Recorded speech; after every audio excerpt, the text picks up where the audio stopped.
makikilala natin or matutunghayan natin etong ang panibago nating segment, no? Ay, nako. Oo, ayan. At sa pagmamahal niya nga naman sa sining ay nakakaantig. Kamanghamanghang likha, gamit ang iba't ibang kulay, ang sa atin ay sisilay kasamang mixed visual artist na si Mr. John Ray dito sa Ang Artsy Mo.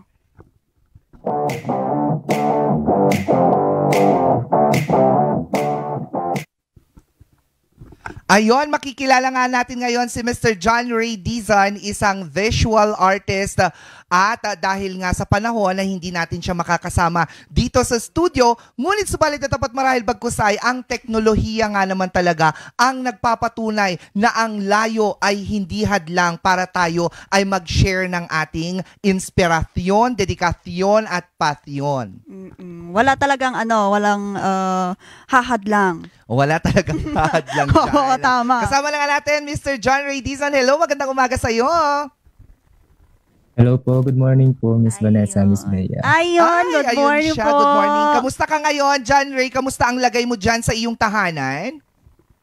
Okay lang po, kahapon pa po ako nakakatrangkas. Nabasa po kasi ako ng ulan nung graduation namin ng 24. Ay, bago namin bikasin ang yon, pagaling ka, eto muna. Congratulations! Congratulations! Maraming salamat po. Sukamida! Maraming salamat. Hindi dapat Korean din. At magpagaling ka ha. Kamusta naman? Japanese na lang po. Sige. Arigato gozaimasu. Sushi. Sashimi.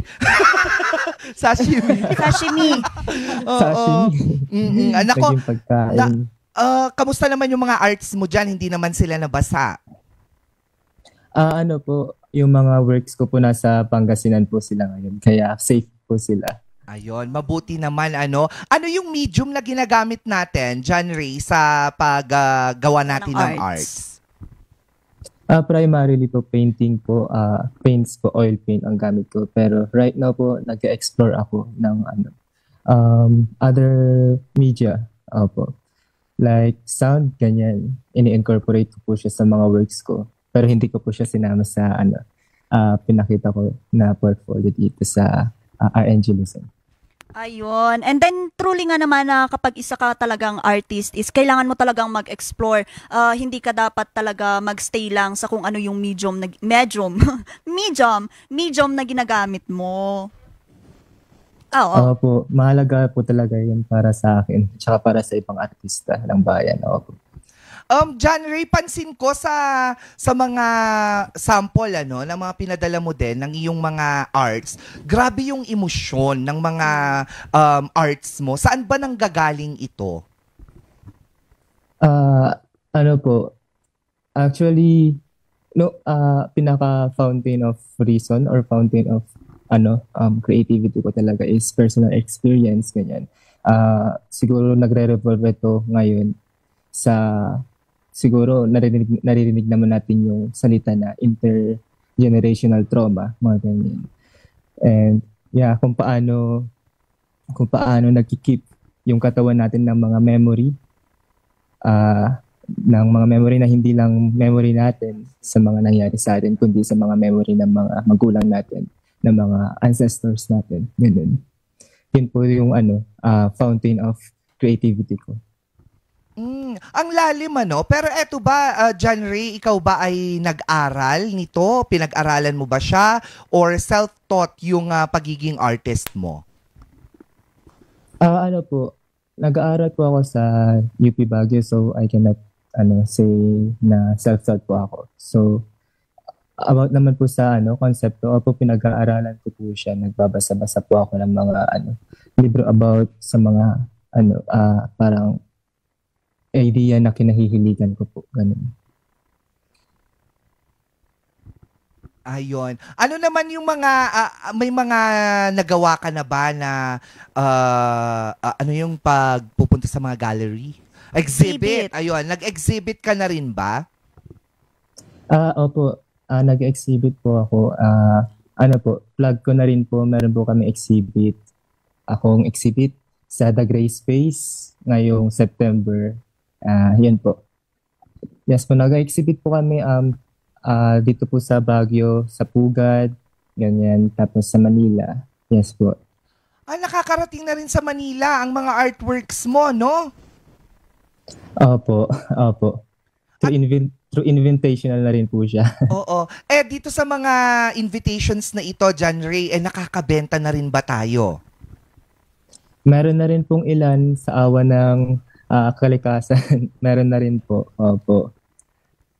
Oo. Pero sa mga ganito, gaano ba kalaki yung mga ginagawa natin, mga paintings natin? Kasi dito sa sample na pinapakita natin ngayon, mukha siyang malalaki. Ano yung pinakamaliit at pinakamalaking arts na nagawa mo na?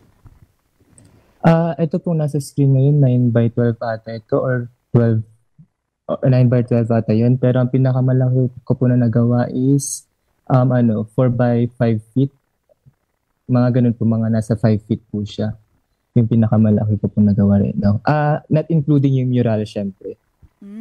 Pero sa mga ganyang Opo. kalalaking mga artworks po, sir, is gaano ho katagal na ginagawa yung mga ganyan po? Pagka yung mga 5 feet, opo.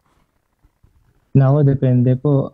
Madalas po ako nagka-cramp pero kapag nabibigyan ko talaga ng oras, ng sapat na oras, mga 2 months.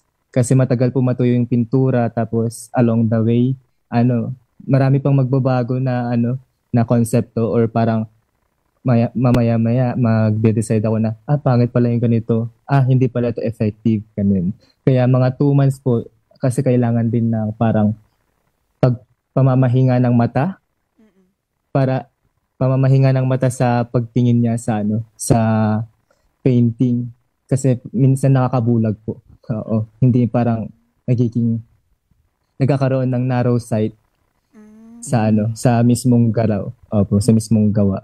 Totoo yun, no? Miss Vanessa, mga ka-MB, kasi kapag tinitignan mo siya, masyado mong pinag-iisipan din. Oo. Correct me if I'm wrong, John Ray, kapag masyado mo rin pinag-iisipan, Na may mental block. nawawala. Oo. Nawawala yung mga ideas, nawawala yung mga dapat mong gawin sa isang obra mo. Tama, no, John Ray? Kaya kailangan talaga ng pahinga Opo. kung tama. Opo, ganun po talaga. Usually ba nagkakaroon ka din ng artist block? Opo. Nagkakaroon po ako pero hindi sa dahilan na parang kakapintura. Pero nagkakaroon ako ng artist block dahil sa parang burnout sa ibang bagay, hindi dahil sa painting. Ganun. Kasi hindi ka dapat ma-burn ang passion yun eh. Oo. Pero diba? pagka nakaka-experience ng ganyan, paano anong tawag dito? Paano mo siya Ino-overcome. na-overcome? Actually, hinahayaan ko lang na pakiramdaman yung katawan ko kasi mararamdaman ko naman po parang may sariling intelihente yung katawan. So hinahayaan ko lang po siya. Ginagawa ko yung other hobbies ko. Nagbibisikleta ako. Nagbabasa ako ng libro, ganyan. Tapos, yun, parang pahinga ko na rin yun sa sining, sa paggawa ng pintura. Ganun po. Sabi nga nila, take a break, have a rest. Muntikan na. Sorry. Kailangan ko KitKat. January, matanong ko lang, no, siyempre, marami ka nang nagawang mga arts. Kailan ka ba nag-umpisa nito? Kung sa pinaka-umpisa po, mga bata pa po kasi ako noon, natatandaan ko, nung nasa Cavite ako, mga 3 years old pa ata ako or 4. Nahilig na talaga ako mag-drawing and ang pinaka-memory ako talaga is nagdo-drawing yung tatay ko, yung papa ko po, nagdo-drawing siya ng mga babae, ganyan. And nagagandahan po ako noon. So na-inspire din po ako doon. And tapos, isa po na pinaka-natatandaan ko is, Spider-Man. Si Spider-Man. So, opo, doon po nagsimula yun. Tapos, nagdo-drawing, sumasali sa poster making contest kahit OLATs. Tapos, siguro na-rekindle yung passion ko sa sining nung senior high ako. And yun yung parang siguro makaka-relate yung mga Gen Zs and other mga teenager, ganyan. Na parang medyo rebellious state, ganyan. So, yun yung naging outlet ko ng mga senior high school po. So talagang marami ka ng experience pagdating sa paggawa nga ng arts. At dahil nabanggit mo nga rin kanina na you're also doing commissioned work, baka naman nais mo nga i-plug saan ka ba nila maaaring i-contact, contact informations mo? Okay po. Makokontak niyo po ako sa Instagram, johnraydizon.art, and sa Facebook, John Ray Dizon yung name ko dun. And ito pala, nasa screen. Yan po. Yan, yan po. Diyan niyo po ako makokontak. And yan po. Pa-commission na kayo. Malapit na ako mag-thesis sa bachelor's ko. Baka naman. Tama. Oo. May nais ka bang batiin, John Ray? Opo. Shout out nga po pala kay kay Miss Lorenzo Maranan. Maraming salamat kuya. Maraming salamat Mix. Sa tawag nito sa gumagabay sa amin na mga junior mo na fine arts students sa UP Baguio. Maraming salamat sa pag-recommend. Syempre, binabati ko rin yung family ko and kay Mavi Olangka, shoutout dyan sa ibang bansa. Good luck sa trabaho, pre. Yun. Maraming salamat sa iyo, John Ray Dizon, ang isang ating mixed visual artist ng University of the Philippines. Pagpalain ka at gumaling ka kaagad-agad. Uminom ka ng maraming tubig. Paalam! Bye! Maraming salamat. Paalam po. Mga ka-MB, sa bawat pagguhit, isang mensahe ang maaari nating mahatid